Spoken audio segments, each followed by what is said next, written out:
அதில் என்ன தப்பு இருக்கு? சோஷியல் மீடியாவில் பரவிய வீடியோவுக்கு அமைச்சர் கீர்த்தனா விளக்கம்.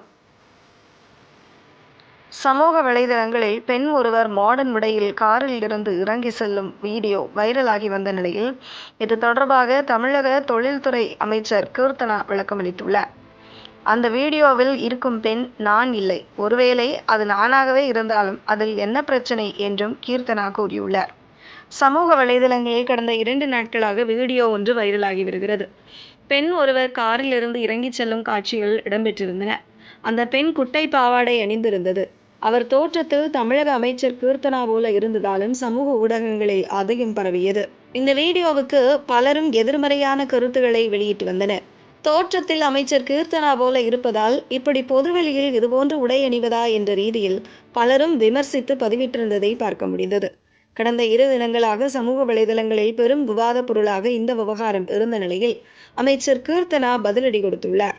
இதுகுறித்து தனது எக்ஸ் பதிவில் அமைச்சர் கீர்த்தனா கூறியிருப்பதாவது: ஒரு பெண் தனது அன்றாட வேலையை செய்யும் ஒரு வீடியோ அரசியல் களத்தில் இத்தகைய தாக்கத்தை ஏற்படுத்த முடியும் என்பது அதற்கு பின்னால் உள்ள பலவீனமான மற்றும் பிற்போக்குத்தனமான மனநிலையை பற்றிய அனைத்தையும் நமக்கு தெளிவாக உணர்த்தி விடுகிறது. பெண்களுக்கு எதிராக இழிவான கருத்துக்களையே பேசுவதை வழக்கமாக கொண்ட தலைவரை பின்பற்றுபவர்களிடமிருந்து வேறு எதை நாம் எதிர்பார்க்க முடியும்? எனக்கு இதில் ஆச்சரியமில்லை. அந்த வீடியோவில் இருக்கும் பெண் நான் இல்லை, ஒருவேளை அது நானாக இருந்தாலும் கூட அது ஏன் முக்கியத்துவம் பெறுகிறது?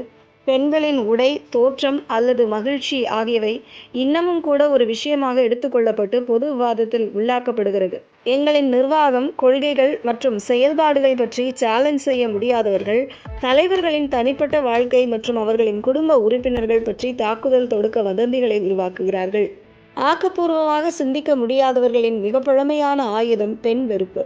ஒரே மாதிரியான தோற்றம் கொண்ட காரணத்திற்காக இதற்குள் இழுத்து வரப்பட்டிருக்கும் அந்த பெண்ணிடம் நான் வருத்தம் தெரிவித்துக் கொள்கிறேன்.